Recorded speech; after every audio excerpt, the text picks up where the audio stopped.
The notion that science is satanic and deceptive to faithful Christians is a perspective that has been perpetuated by some individuals who view the scientific community as being in direct opposition to their religious beliefs.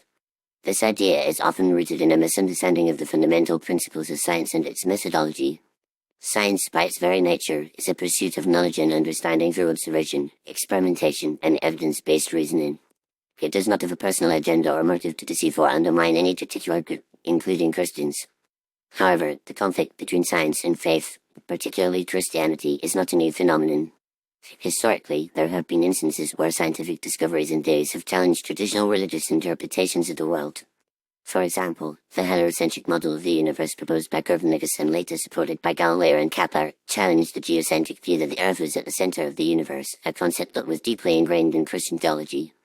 This challenge to established beliefs led to significant backlash against the scientists involved, with some being accused of heresy. In recent times, the theory of evolution through natural selection, as proposed by Charles Darwin, has been a major point of contention between science and some Christian denominations.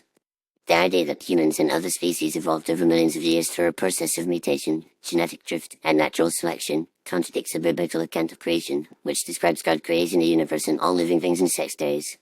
Some Christians view this as a direct attack on their faith, believing that if the biblical account of creation is not literal, then the entirety of Christian doctrine is undermined.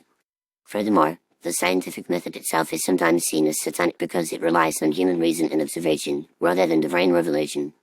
The emphasis on empirical evidence and the concept of falsifiability, which requires that any scientific theory must be open to the possibility of being proven wrong, is at odds with the idea of absolute truth as presented in religious texts. This has led some to accuse scientists of arrogance, assuming that human knowledge can surpass divine understanding. Moreover, the outcomes of scientific research and its applications in technology and medicine have led to significant changes in societal values and norms, which some Christians perceive as a threat to their traditional lifestyles and beliefs. For instance, advancements in reproductive health, such as contraception and in vitro fertilization, have given individuals more control over their reproductive choices, which can be seen as challenging religious teachings on family and procreation. Despite these perceptions, science is not inherently satanic or deceptive. The pursuit of scientific knowledge is driven by a desire to understand the world and improve human life, not to undermine religious beliefs.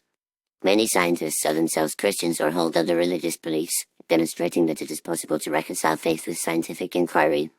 The conflict arises not from science itself, but from a literal interpretation of religious texts that does not accommodate scientific findings. In conclusion, the view that science is satanic and lying to faithful Christians stems from misunderstandings and misinterpretations of scientific principles and methodologies.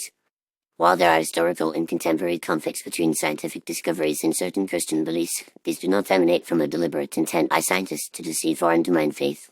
Rather, they reflect the ongoing pursuit of knowledge and understanding that defines human curiosity and the scientific endeavor.